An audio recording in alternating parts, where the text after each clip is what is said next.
Halo Sobat Komputer HP, kali ini kita akan bahas tentang bagus nggak buat upgrade ke iPhone 14. iPhone 14 adalah iPhone base model tahun 2022, di mana iPhone ini lanjutan dari iPhone 13, di mana iPhone 14 ini berbeda dengan iPhone 13, di mana kalau iPhone 13 masih sama seperti halnya iPhone Pro modelnya, sedangkan iPhone 14 ini berbeda dengan iPhone 14 Pro modelnya, di mana iPhone 14 ini masih mengadopsi spesifikasi tahun sebelumnya, sedangkan iPhone 14 Pro Series itu mengadopsi yang lebih baru, di mana menggunakan chipset Apple A16 Bionic pada iPhone 14 Pro.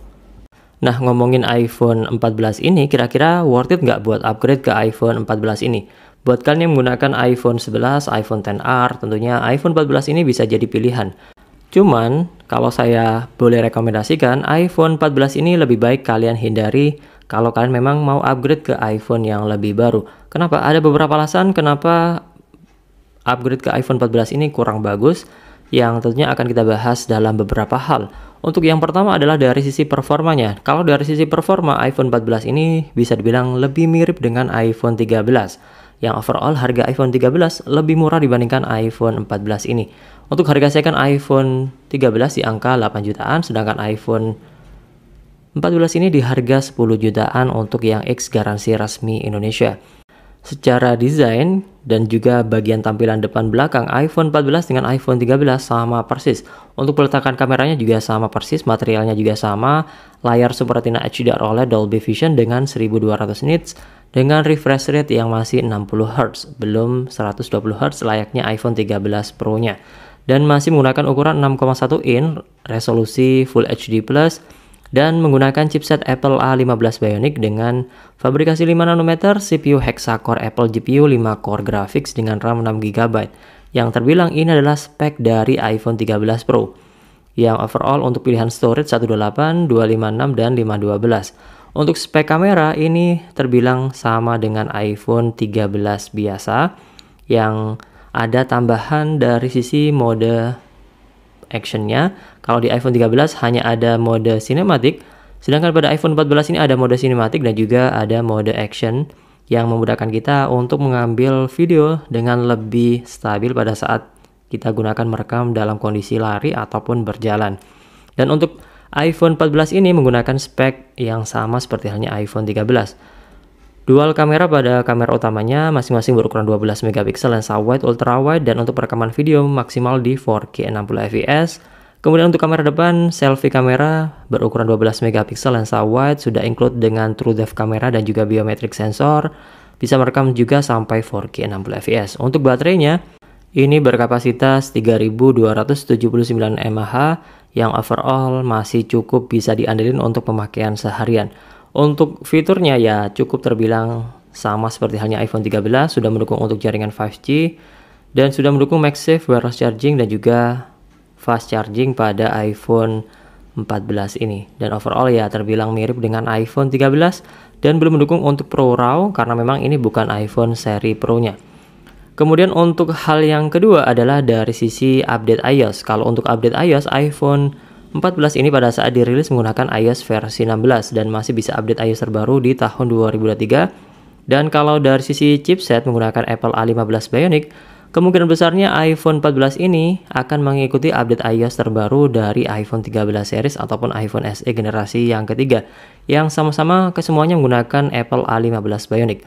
Jadi kemungkinan besarnya iPhone 14 ini tahun 2024 ini bukan tahun kedua, melainkan adalah tahun ketiga, layaknya iPhone 13 series lainnya, di mana tahun 2024 ini adalah tahun ketiga untuk update iOS versi 18, dan untuk update iOS versi 19 adalah update keempat, iOS versi 20 di tahun 2026 adalah update iOS kelima, dan kebanyakan produk Apple didukung selama 5 kali update. Jadi kemungkinan besarnya iPhone 14 ini akan mentok di update iOS versi 20 di tahun 2026. Kalau mengikuti update iOS dari iPhone yang menggunakan chipset Apple A15 Bionic seperti halnya iPhone 14 ini.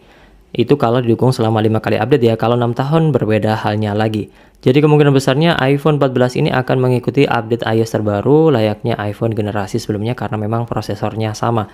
Beda halnya dengan iPhone 14 Pro Series yang menggunakan chipset Apple A16 Bionic yang artinya kemungkinan besar lebih lama 1 tahun dibandingkan iPhone 14 ini. Kemudian untuk hal yang terakhir atau yang ketiga adalah harganya, dimana kalau dari sisi harga pada saat video ini dibuat dibanderol dengan harga 12,2 jutaan untuk iPhone 14 untuk kapasitas 128, garansi resmi Indonesia dalam kondisi baru.